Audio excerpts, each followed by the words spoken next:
You try.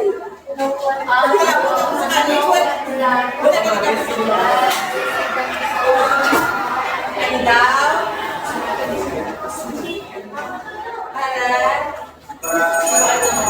Para jeep, para. Parang paraan. Parang paraan.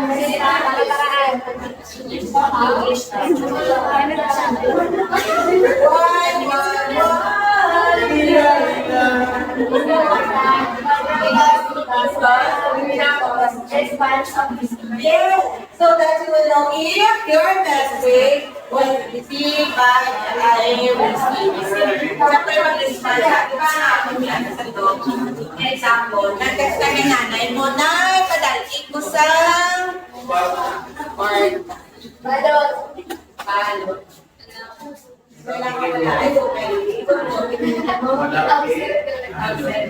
Tapos, wala na rin na-receive ni nanay. At kung na tumatapos yung wala sa tao, because there was no feedback. Okay? Yan. Yan.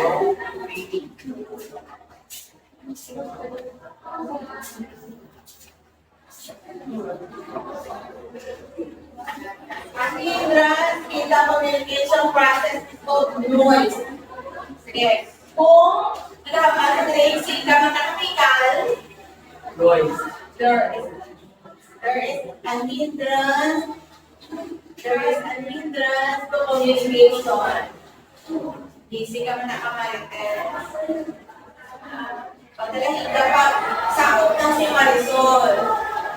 Sige. Components. Hindi ko lang kaya ako sa purposing. The sender, what? Initiate communication process by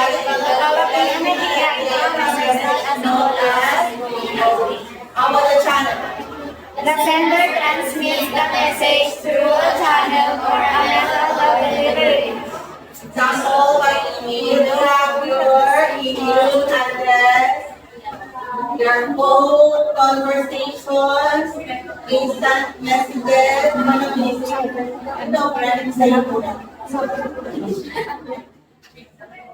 face-to-face discussion. We are in the face-to-face discussion or even a text message. Okay, last na. Component ko.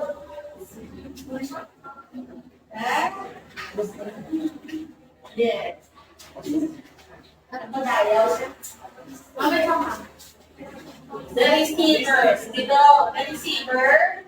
This message then moves through the channel to the receiver, who completes the communication process by interpreting and assigning meaning. Decoding.